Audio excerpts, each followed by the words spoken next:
And away we go. It is the Nightcap, brought to you by Hail Mary Sports Bar right here on BearcatJournal.com. Go see our good friends at Hail Mary's. They're located in Cheviot. They're on Harrison Avenue.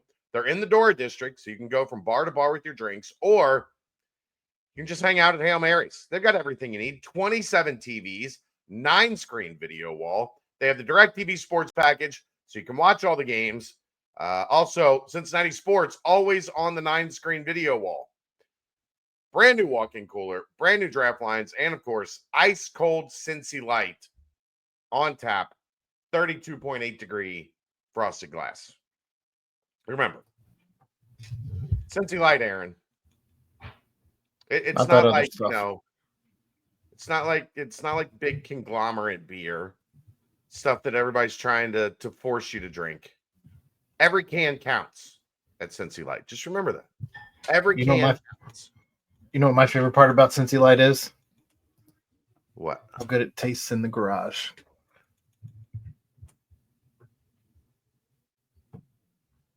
Not wrong. Not wrong. All right, let's get to week 2 in the Big 12 and some highs, some highs of highs, some really lows. I just sent my weekly poll in for the Big 12 24/7 sites, and who the hell knows? Like, I feel really comfortable right now that Utah's really good. Mm-hmm. Other than that, I mean, I think Texas Tech might be good, but we don't know yet. I think they're really good. Well, they played bad teams. Like, we don't know yet. I think they're really talented. We don't know if they're really good yet. TCU looks really good. Iowa State looks like Iowa State. They just don't make mistakes, and they know how to win. BYU, they haven't really played anybody to let us know. But, let's get into it. Speaking of lows, Oregon, 69. Oklahoma State, 3. Coming off a year where Oklahoma State did not win a game in the Big 12.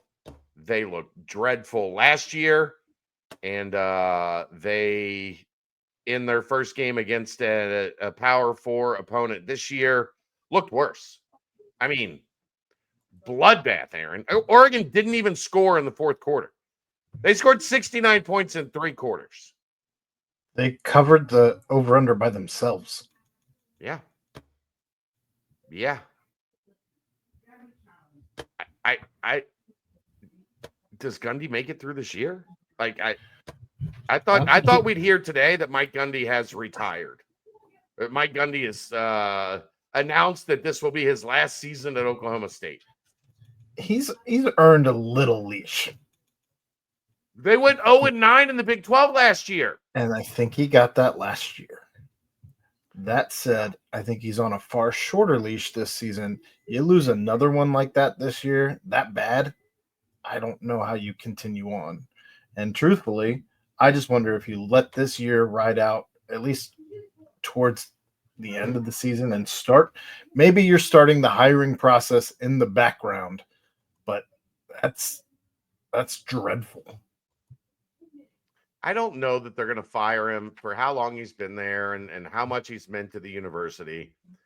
I could see him, in a couple, things continue to be awful, and they're awful. Things continue to be awful. I can see him announcing that this is going to be his last season, allowing the administration to actually start looking for a replacement, like, while the season is going on. Man, it has crashed and burned bad. I mean, you only had 2 turnovers in this one. You were 4 of 16 on third downs, 211 total yards. Oh. Terrible. Arizona State, Aaron. I have said all along, I was not on this bandwagon. We both picked Sam Mississippi Leavitt's State. a good quarterback. Mississippi State is the least talented team in the SEC. We both picked them. I know, because I just haven't had a lot of trust in Arizona State. I mean, Well, the quarterback obviously is very good in Levitt. They've got a good wide receiver. I haven't been sold. I wasn't sold on this team last year. I thought they had some things break their way. And they got hot at the right time. But if you go back and look like last year at the beginning of the year, so Arizona State is why there's not a media poll in the Big 12 this year, sure. the preseason media poll. Because they said, well, it hurt that Arizona State wasn't ranked. And then by the time we got to the end no, Arizona State wasn't ranked at the beginning of the year last year because they didn't play good football. And then they got hot at the end and did something with it. But this was not a great football team last year, and they returned everybody. So I just wasn't as high on them. You said Sam Levitt is a good quarterback. He was not good yesterday. 10 of 22, 82 yards, a touchdown, 2 picks, 8 carries for 25 yards. Of course, that probably includes some sacks in there. But you only hit 3 receivers. Yeah. Not a good day. And no. The coach's comments afterwards, essentially saying, just don't be mad when you go 5-7 or 6-6 or 3-9. He is. Maybe that was earlier in the offseason. I don't know. But I saw that clip somewhere on Twitter. And here we are. In an ugly one. But ugly wins still count as wins, Aaron. Iowa State 16, Iowa 13. They get the Cy-Hawk rivalry game 3 in a row now. Rocco Becht, 18 of 27 for 134 yards and 1 touchdown. Game manager. That is not a great Iowa State offense. But again, their defense is really good, and they don't shoot themselves in the foot, and they find a way to win games. He is maybe the best game manager in the conference. I don't know what he can do at the next level. I don't know that he's necessarily an NFL quarterback or not. I think that remains to be seen. 18 of 27 for 134. I mean, that's not that we have a whole lot of room to talk, but that's not a great day at the office. No. On the flip side, got the dub, 16-13. On the flip side, Baylor, SMU, was the exact opposite of Iowa State. Baylor in double overtime, 48-45.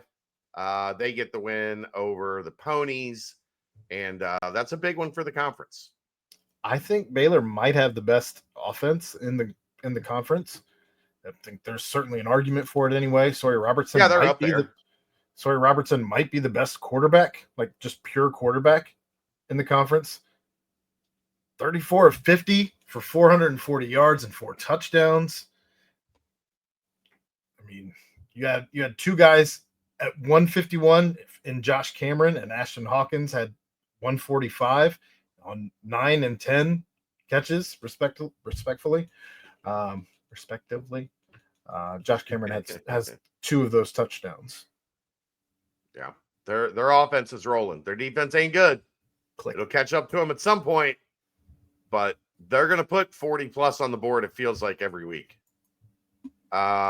Texas Tech, 62-14 over Kent State. They had 48 points in the first half for Texas Tech. So if they wanted to, they might have been able to push that 100 mark. But they look great against the weak part of their schedule. But they are taking care of business with, I think, what would safely be considered the most expensive roster in the conference. I don't know that I'm super high on their offense, although, good Lord, 27 catches by, it looks like, close to 15 different receivers and backs and tight ends. And the starters were pretty much done at halftime. It was 48-0 at halftime. I think I'm far higher on their defense. I think their defense has been what's been impressive thus far, allowing a total of 21 points. Granted, against Arkansas, Pine Bluff, and Kent State, but I think their defense has been impressive thus far. Utah, that they're 25 is laughable. 63-9, they beat the brakes off of Cal Poly. They're good, man. They are legitimately good. Devin Dampier is electric. Like they found themselves a starting quarterback. After what they went through last season, I'm sure this is a breath of fresh air. He goes 17 of 23 for 192 and 3 touchdowns, 4 carries for 25 yards. He had a great day. But yeah, I'm with you. I think Utah is probably looking like a favorite to be in the conference championship at the end of the season. I would consider them right now, from what we've seen, the prohibitive favorite. Like if you have to pick, you get 2 teams. I think everybody's picking Utah, and then people will vary on Texas Tech and Iowa State. Tech, TCU, Iowa State. You know, Sonny Dykes. Wow. His team's good, dude. Josh Hoover can sling it. They're good. I don't like it either. Not a good word to say about Josh Hoover either. Just because you don't like the guy doesn't mean you make yourself sound silly by not acknowledging that they're good. They're good.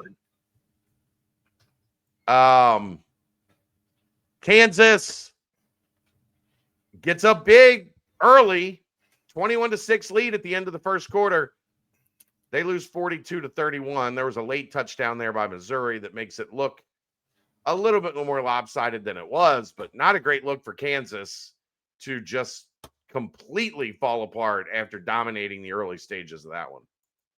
Missouri made this game very one-sided, forced them to throw the ball as their running game never got going. 19 carries for a grand total of 3 yards. That's terrible. Absolutely horrific. Worse than Cincinnati yesterday. But Jalen Daniels goes 18 of 30, 223, 2 touchdowns and a pick. And yeah, Missouri was just more physical. Yeah, I mean, that's an ugly rivalry. Did you see what happened in that game? You're gonna have to be more specific. So they had a one of those like prize, like come out. I did see this. And win a bunch of money, but it was a 40-yard field goal. The guy was like, I got no chance to make it. He had a prosthetic leg. He was an amputee, correct? Yeah, and he just kicked it at Kansas's players. It was a Missouri fan, and then lifted his shirt up where he had FKU. Yeah, written in paint on his chest. Missouri needs to give that guy free season tickets for life. Like that guy's ride or die. Hilarious. He gets to come to every game. Sit in the 80s box or the president's box or something. Take care of him forever. But yeah, that was a chance for Kansas to really start strong. And instead, maybe that offense is getting figured out a little bit after being really impressive the first couple weeks. Colorado 31-7 over Delaware. I think this one felt a lot similar to the Cincinnati game. I don't think you learn a lot from Colorado at this one. I don't think you walk away impressed. I don't think you learned a whole lot about what Colorado is at this point in the season. They were never in danger of losing the game. They didn't pull away, but it's just one of those meh games. Well, correct me if I'm wrong. It's Delaware's first season as D1, right? I believe so, yeah. So they're still getting the program more or less on its feet. You should have won. You did win. Nothing to write home about, but right. On to the next. We talked about this one, Aaron. OU, the Bobcats, 17-10 over the Mountaineers of West Virginia. Way to go, Rich Rod. Way to go. They're already ready to run Rich Rod out of town. Of course they are. Goodness. Did you see the troll job by OU at the end of the game? Yeah. Where they played the Tavon Austin highlight package as fans were leaving. Mm-hmm. Ouchie. And I don't know what West Virginia does after this. That's a horrible loss. Yeah, but we knew this was going to be a bad West Virginia. They have like 70 transfers. Like 70 transfers. He may still actively be trying people out to walk on. Yeah. Truthfully. It's not a good roster. They had a long way to go, and clearly they ain't there yet. The worst game of the week for the conference, Army 24, Kansas State 21. Kansas State should have had control of this game. They kept shooting themselves in the foot. They let Army hang around, and Army steals it at the end. Avery Johnson has come all the way back to earth. He is looking about as mid as it gets. 15 of 25 for 172, a touchdown, a pick. Last year, he did an awful lot with his feet, and 3 carries for 14 yards. Ain't going to get it done. In total, they had 74 rushing yards on 18 carries as a team. So you finished with roughly 250 yards of offense. I think it's 246. Against Army, when possessions are limited, you have to capitalize. We know that all too well. Wasn't able to get it done.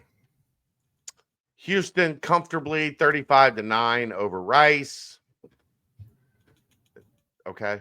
I mean, like the headline says, Connor Wegman has a big day. 15 of 22 for 188 yards and a touchdown.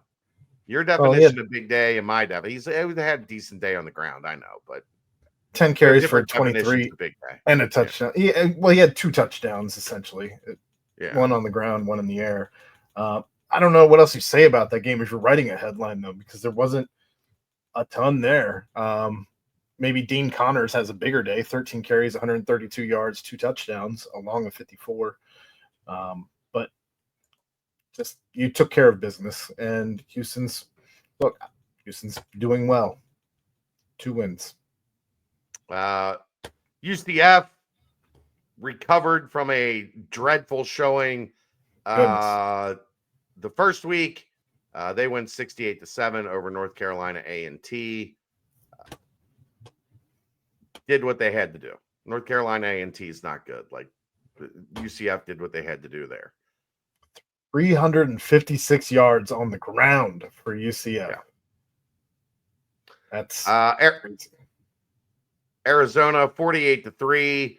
Noah Fafita 373 yards and 5 touchdowns before getting pulled in the third quarter.